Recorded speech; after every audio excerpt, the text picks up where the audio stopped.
กราบสวัสดีกับ FC พ่อเยการสุภูสุขคนเนาะครับเนาะคุณพ่อคุณแม่ที่อยู่ทางบ้านก็ดีหรือว่าติดตามพ่อเยการ FC รวมไปถึงญาติมิตรสหายที่เป็น FC พ่อเยการสุภูสุขคนพ่อเยการมีข่าวในส่วนของเหตุการณ์สัญญาณเตือนจากภัยธรรมชาติจะเตือนเฮาก่อนเด้อพี่น้องธรรมชาตินี่จะเตือนเฮาก่อนจะเกิดเหตุการณ์หยังก็ได้สังเกตเบิ่งแต่ว่าขึ้นอยู่กับว่าเฮาจะสังเกตพอบ่นะครับเนาะทุกสิ่งทุกอย่างที่มันเกิดขึ้นบนโลกเฮานี่บางทีมันก็จะเป็นสัญญาณเตือนให้เฮาได้รับรู้ก่อนว่ามันจะเกิดเหตุการณ์ร้ายแรงอีหยังเนาะครับเนาะเพราะการสังเกตเบิ่งคือกันนั่นแหละเพราะว่าบางหม่องบางบ่อนมันยังซุมื้อนี้ยังอำนาจเจริญนี่อากาศร้อนผิดปกติอากาศร้อน 2-3 มื้อไปๆมาฝนตกบัดนี่เห็นบ่มันเกิดสัญญาณเตือนอยู่อย่างหนึ่งเนาะครับเนาะก็ถือว่าเป็นสัญญาณเตือนคือกันเอาไปดูด่วนสัญญาณเตือนจากธรรมชาติพี่น้องก่อนและหลังแผ่นดินไหวโลกเราอยู่ยากขึ้นทุกวันอันนี้ความจริงที่พี่น้องอยู่ยากขึ้นอีหลีล่ะแผ่นดินแยกต่อหน้าต่อตาเนี่ยโอ้แล้วก็บ่อน้ำพุกลายเป็นสีแดงน้ำกลายเป็นสีเลือดพุ่นว่าโอ้กลายเป็นสีแดงอันนี้เป็นสิ่งที่น่าติดตามและก็น่าสนใจนะครับเนาะเอาไว้เป็นอุทาหรณ์หรือว่าไว้เตือนสติหรือว่าเอาไว้เบิ่งพยากรณ์เนี่ยเอาไว้สังเกตเบิ่งในส่วนของภัยจากธรรมชาติที่มันจะเกิดขึ้นละกันในอนาคตเนาะครับเนาะหรือว่า 2-3 มื้อจังซี่นี่ก็ถือว่าเป็นอนาคตคือกันเด้บางทีมันเกิดก่อนมื้อนึงจังซี่นี่แล้วหลังจากที่มันเกิดไปแล้วมันก็จะมีปรากฏการณ์ตามมาอีกเนี่ยเอาไปเบิ่งรอยแยกของแผ่นดินซะก่อนเนาะครับเนาะรอยแยกของแผ่นดินที่ประเทศเมียนมาแยกต่อหน้าต่อตาเลยนั่นน่ะแผ่นดินแยกมันเป็นได้จังได๋เนี่ยทั้งๆที่เป็นไร่เป็นนาแล้วมันแยกออกไปแล้วมันมีน้ำขึ้นมาเนาะครับเนาะมันกลายเป็นว่าน้ำมาแต่ไสทั้งๆที่แผ่นดินแห้งแล้งมาโดยตลอดแต่กลับกลายเป็นว่าพอแยกออกแล้วมันมีน้ำขึ้นมาเนี่ยไปรับชมครับခြေရကြနဲ့နော်ဘာခြေရနင်းသွားတယ်ကုန်းလုံးကွဲကုန်ရှင်းလား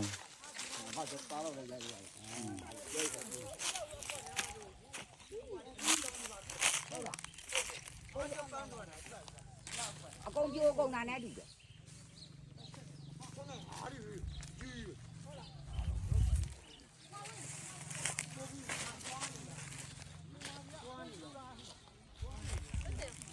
อันนี้เหตุการณ์ที่เกิดขึ้นประเทศพม่าประเทศเพื่อนบ้านเฮานะครับเนาะในแถบอาเซียนเฮาปรากฏว่าพอแยกออกไปแล้วพอแผ่นดินแยกออกไปแล้วมันมีกลายเป็นว่ามันมีน้ำเกิดขึ้นก็คือแผ่นดินแยกแล้วน้ำมาแต่ไสเอาแสดงว่าข้างล่างใต้ดินเฮานี่มีแต่น้ำเด้แต่เวลาเฮาเจาะบาดาลเนี่ยแหน่คือบ่พอจักเที่ยเนี่ยนะน้ำก็มีหน่อยเดียวนึงแต่พอเกิดแบบเหตุการณ์แบบนี้มาเนี่ยแผ่นดินไหวมากลับกลายเป็นว่ามีแต่น้ำบัดนี้ค่อยๆเบิ่งไปเด้อพี่น้องพยากรณ์มีหลายคลิปแฟ้มภาพแฟ้มข่าวอยู่เนาะครับเนาะที่นำมาเสนอให้กับ FC ได้เบิ่งค่อยๆเบิ่งไปแล้วก็พิจารณาไปนำเนาะครับเนาะจะเชื่อบ่เชื่อก็แล้วแต่พิจารณาเอาเองเนาะครับเนาะว่ามันเกิดเหตุการณ์แบบนี้เฮาจะปรับตัวได้จังไดเนาะเอาไว้ให้เฮาเตือนสติเฮาว่าเฮาจะปรับตัวอยู่จังไดแล้วก็ให้สังเกตมาจากธรรมชาตินี่แหละเนาะครับเนาะธรรมชาติจะสอนเฮาเองแหละแล้วก็ธรรมชาติจะเตือนเฮาเองว่าก่อนและหลังที่มันเกิดเหตุการณ์ร้ายแรงนี่มันจะมีไอ้อีหยังบ่เนี่ยนะมันจะมีอีหยังเกิดขึ้นบ่ไปเบิ่งที่นี่เฮาไปเบิ่งปลามั่นเกิดน้ำพรุขึ้นมาจังหวัดศรีสะเกษพี่น้องจังหวัดศรีสะเกษนะครับเนาะเกิดน้ำใต้ดินระเบิดขึ้นมาหรือว่าพุ่งออกมาไปสังเกตเบิ่งพี่น้องภูเขาไฟจะระเบิดแล้วภูเขาไฟจะระเบิดเอ้ยอันนี้ไหมไข่จูสิออกมาผู้ใดสิบ่เคยภาพนี้พยากรณ์ได้มาจากแฟ้มภาพแฟ้มข่าวเนาะเขาเนาะในส่วนของปลามันไอ้จังหวัดศรีสะเกษนี่แต่ว่าความจริงเป็นจังไดก็ เฮาก็มาพิจารณาเบิ่งเอามันแม่นอีหลีบ่นั่นน่ะเพราะว่าภาคอีสานเฮามันบ่มีแผ่นดินไหวจักเที่ยนั่นน่ะไปเบิ่งต่อพี่น้องในส่วนของแฟ้มภาพแฟ้มข่าวที่อันนี้ในความเป็นจริงของประเทศพม่าแผ่นดินแยกต่อหน้าต่อตากำลังนั่งสังสรรค์กันอยู่แหละไปเบิ่งพี่น้องก่อนที่แผ่นดินจะแยกออกนี่มันจะมีเสียงดังขึ้นมาสังเกตเบิ่งพี่น้องคนก็แตกตื่นกันแล่นกันยังบ่พอเด้พอแตกแยกออกแล้วแผ่นดินแยกออกแล้วมันมีน้ำขึ้นมามันบางน้ำพุ่งขึ้นมาป๊อกๆนั่นมันเป็นตาย่านอยู่เบิ่งเด้อน้ำกระเทือนแบบน้ำทะเลเลยเนาะ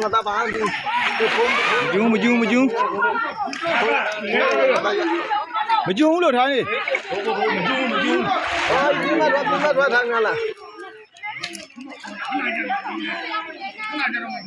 ခုမှရိုင်းပြီဟုတ်တယ်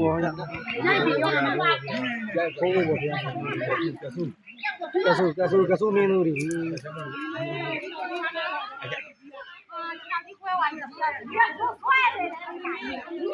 ခွေချီလားဘာလို့တိုင်းတာရောပြန်နေရောက်လားလာရပါမိုင်းကောင်းတယ်ဟုတ်တယ်လို့မြင်ကြိုးရေးမင်းငါလုံးပါတကယ်ဟိုကောင်ထိုင်းနေလေမင်းကမင်းပြောနိုင်ပါဟာခေါ်ထားရပါစမအောင်ဒီမင်းကလည်းဆောင်းလို့ကြာမေးကြတယ်လုံးလိုက်ဝါတားမလုံးလိုက်စိုက်တော့ကလူလိုက်ဘာလို့တော့ဒီရလုံးလိုက်စိုက်တော့ကပြီးမလို့ပါ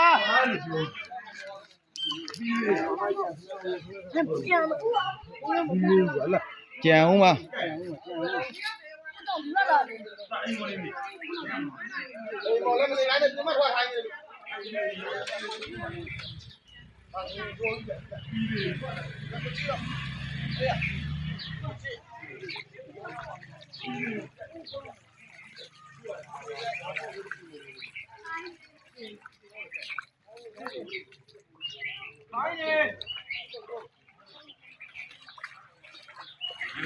မေဖြောင်းနေနေရေတွေကိုစူဖွက်တာ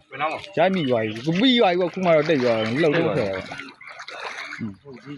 ဒီလိုဝါဒီဝါအဲ့နာလေးမင်းနဲ့ဒီ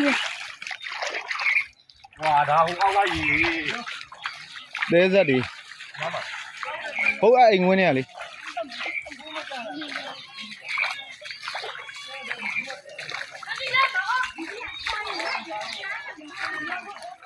ဒီမှာရစိတ်ထွက်တာရအောင်ဖောက်နေဟိုရိုက်မရဘူးပြေးပါလေပြရမုံစက်ပြအောင်ပါဆရာတော့ပါရောถ้ามันเกิดเหตุการณ์แบบนี้อันนี้เกิดขึ้นที่ประเทศพม่าเนาะครับแต่ว่าถ้ามันเกิดขึ้นในพื้นที่เฮาพยาการเตือนอยู่อย่างคือให้หนีออกให้ไกลหั่นล่ะพยาการย่านดินมันสูดโตลงอย่างมันยุบลงเนี่ยแบบนั้นอันตรายอยู่ในย่านดินที่เฮายืนอยู่นี่มันยุบลงเห็นบอกบางเที่ยเบิ่งข่าวมานี่แผ่นดินมันยุบลงโอ้ยบักกว้างบักกว้างนึงบัดนี้บักลึกนึงบัดนี้ถ้าเฮาไปยืนเบิ่งแบบนี้นี่อันตรายอยู่เพราะฉะนั้นก็ถ้ามีข่าวคราวหยังก็แจ้งเจ้าหน้าที่เพิ่นเนาะเขาประสานงานไปทางเจ้าหน้าที่ทางรัฐของรัฐให้เข้ามาเบิ่งว่ามันเกิดเหตุการณ์แบบนี้มันผิดปกตินั่นน่ะพยาการว่ามันผิดปกติแล้วล่ะเนาะถ้าเฮาแจ้งได้ก็รีบก็เฝ้าแจ้งกันนะครับเนาะอย่างน้อยก็ผู้นำชุมชนก็จะได้ประสานต่อไปว่ามันเกิดเหตุการณ์อีหยังเนาะครับเนาะนี่ล่ะเอาไปเบิ่งอีกแฟ้มภาพแฟ้มข่าวในส่วนของแผ่นดินแยกคือกันพี่น้องต่อหน้าต่อตาเลยทุกคน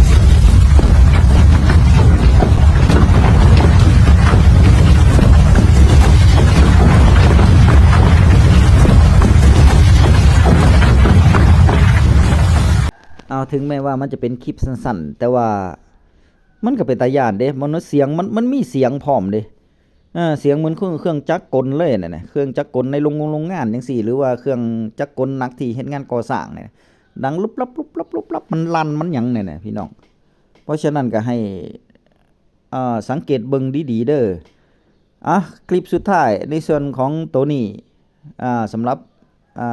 คลิปพยาการคลิปนี้นะครับเนาะที่จะมาเตือนก็คือไปเบิ่งบ่อน้ำพุร้อนตำบลแม่กะสาอำเภอแม่สอดจังหวัดตากพี่น้องปกติจะเป็นสีใสน้ำใสอุ่นเย็นเป็นน้ำแร่จากธรรมชาติสามารถไปอาบสามารถไปกินได้นะครับเนาะลวกไก่ลวกไข่ลวกหยังก็สุกมานี่เวลาคนไปหลายเท่าใดก็แห้งเดือดเท่านั้นน้ำพุถ้ามันเดือดหลายๆก็ร้อนเด้ ร้อนแบบน้ำต้มน้ำ100องศาพุ่นล่ะแต่ว่าถ้าคนเงียบๆนี่มันก็บ่เดือดเท่าใดเพิ่นว่าแล้วก่อนเหตุการณ์ที่แผ่นดินจะไหวนี่ก่อนที่จะเกิดแผ่นดินไหวพม่านี่กลับกลายเป็นว่ามันกลายเป็นสีแดงประมาณสัก3-4 มื้อหรือว่า1อาทิตย์ก่อนหน้าที่แผ่นดินไหวนี่แหละสัญญาณเตือนเลยพี่น้องก็ถือว่าเป็นสัญญาณเตือนเนาะครับเนาะเพราะว่ามันเกิดแผ่นดินไหวพอเกิดได้ 3-4 มื้อก็ปรากฏว่าเกิดแผ่นดินไหว 7.7 ริกเตอร์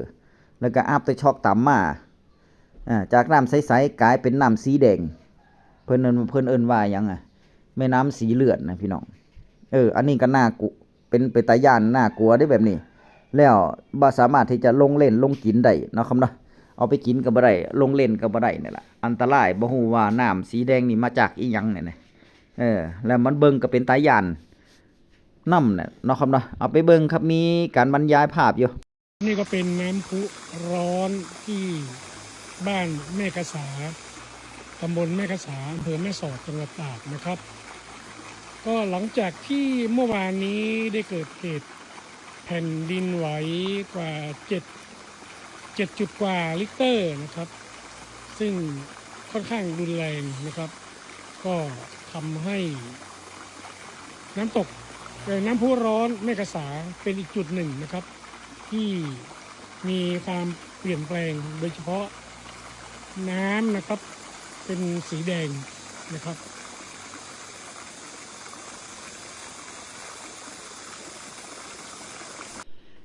นี่พี่น้องอันนี้แฟ้มภาพแฟ้มข่าวที่พยาการได้มาจากสำนักงานข่าวเนาะครับเนาะช่องดังทั้งนี้ทั้งนั้นก็เป็นที่น่าสังเกตแล้วก็ให้ FC พยาการคอยสังเกตเบิ่งเด้อภัยจากธรรมชาติเนาะครับเนาะเวลามันจะเกิดน้ำท่วมแน่หรือฝนตกหนักแน่นี่มันก็จะมีสัญญาณต่างๆออกมาอยู่ดอกจากธรรมชาตินะมันจะเตือนด้วยตัวของมันเองเนาะครับเนาะอย่างที่ท่านผู้เบิ่งผู้มีประสิทธิ์ประสาทความรู้ที่แจ้งเตือนมาก่อนหน้านั้นน่ะเนาะหมอดูแน่หยังแน่นั่นแหละที่เพิ่นว่าทั้งนี้ทั้งนั้นก็ส่วนหมอดูนี่ก็ฟังหูไว้หูอย่างที่เพิ่นว่าหั่นล่ะพี่น้องอย่าไปตื่นตระหนกเนาะครับเนาะอย่าไปตื่นตระหนกหลายจักมันสิเกิดหรือบ่เกิดแหละแต่ว่าอันนี้เป็นการคาดการณ์ล่วงหน้านะ